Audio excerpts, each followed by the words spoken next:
The discussion continues here. Let's call on a gentleman who works in Washington as a consultant to Democratic candidates.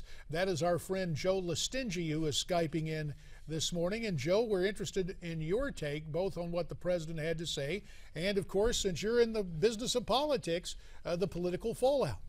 Sure. Yeah, the president has made lately he's made some very big comments and statements on Syria, outlining a strategy.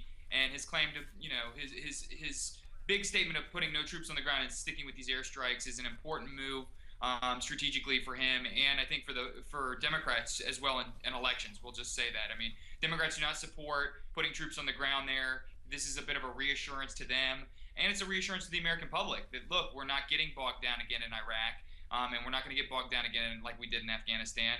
Those conflicts are done. This is something new and requires a different approach and different strategy. Something new and requires a different approach and different strategy. Well, speaking of a different approach and perhaps a different outlook, news of TPNN, the Tea Party news network, who likewise is standing by.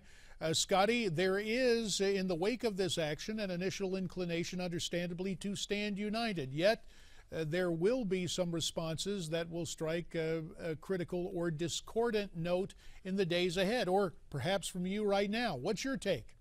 Well, my take is this is going to be a long-term effect. This is not just, a shock and awe one-night thing. The problem I have with the president is the fact that we haven't had a strategy for so long. He waits until Congress goes out of session and the UN comes into session, which I find the timing to be interesting. And then the other side, he already tells them that we're not going to put boots on the ground. And basically, we're going to strike A, B, C, and D points.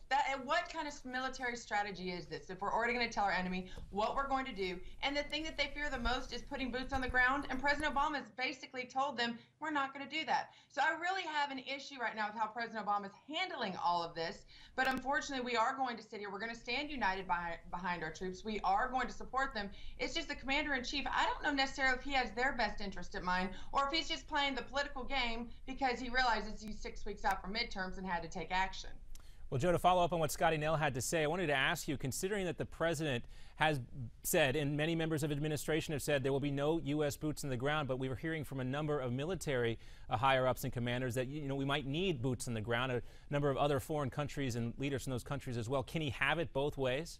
Yes, he can, and this is where I wish Scottie and the Republican Party would just say what they want, which is they have no problem putting troops in Iraq again. They tap dance around this. The president has made it very clear. We are not sending troops into Iraq. It is not our fight alone anymore. The reason why this is timed with the UN is because the world has to unite around this threat. American boys and fighting men and women are not going to go out there and sacrifice for the whole world if the rest of the world is not willing to stand up. And this is where Turkey comes into play. This is where Iran comes into play. And Jordan, the whole entire Middle East needs to be bought in on this. We are not going to send American troops over there again to fight a battle that should be fought regionally. And that's where the president's foreign policy is centered and where he's making the right moves. Scottie Nell, we had Senator Ron Johnson on a few days ago, and he said, wait a minute, there are already American boots on the ground in terms of advisors and others. Does this just become a battle of semantics? That's exactly what this is. And you want to talk about the world being united behind us. Last night, yes, we did have 5 other Middle Eastern countries with us, but did you see Great Britain? Did you see France? Did you see any of our other NATO allies? Of course not. In fact, France actually struck a couple days ago because they were tired of the United States waiting. So don't sit here and tell me about the world being united, because right now, President Obama has not been uniting the world with this issue. He hasn't been discussing it with them. You have the former Prime Minister of Great Britain on Fox News this morning was actually talking about it, saying he can't necessarily understand what this president is doing with this strategy. So yes, while I agree that you can't sit here and talk about, boots, the president's already said we're not going to have boots on the ground. They're already there. Up to 1,000 are already there. So this president either needs to get a better briefing strategy, or maybe he needs to bring his military people out to the golf course, because it seems like that's where he's actually spending more of his time, and that's where his military policy is coming from. Well, Joe, Scottie Nell made a great point there. Last night we had those 5 Arab partners, but the UK, France not participating. Why do you think that is? Well, everyone has a key role here that they're going to play.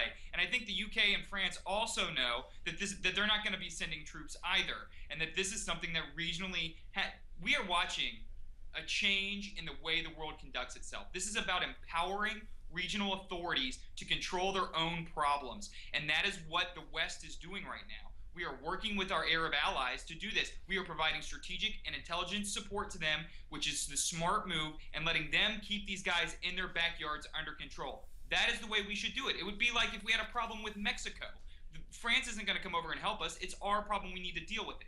That is the way this is going to work going forward. This is a landmark change in the way we conduct foreign policy, and it's a step in the right direction. Well, newsflash, go ahead, Joe, Scottie. we do have a problem. Newsflash, Joe, we do have a problem with Mexico, and you do have other countries probably getting involved that shouldn't be getting involved and encouraging them. The truth of the matter is, if you want to sit there and talk about it, this president is sitting here doing it alone, and the timing of this I find to be real interesting. Like I said, you cannot discount that the midterms you have 6 weeks away, and the American people, after seeing the videos on YouTube of the beheadings, the American people were going, "What are you going to do, Mr. President?" And even the president admitted that we were just days from a terrorist action actually happening. That's why he had to do it. Terrorist action actually happening. That's why he had to do it now. Why are we always having to sit here and play defense instead of all paused because we didn't do this responsibly, withdraw in the first place? All right, Joe, you get the last word, 30 seconds. Go ahead. All right, Joe, you get the last word, 30 seconds. Go ahead.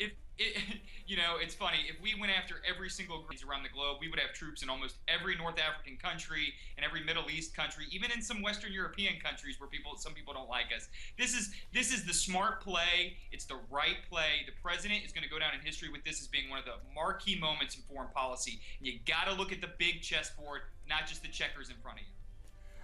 Joe Lestingi, Scottie, Nell, Hughes, to you both, we thank you for your instant analysis of what the president had to say and what may be ahead in terms of military action. Well, we just heard from Joe and Scottie Nell. What is your take, both on what the president had to say and the airstrikes that have been carried out and this new group, Khorasan?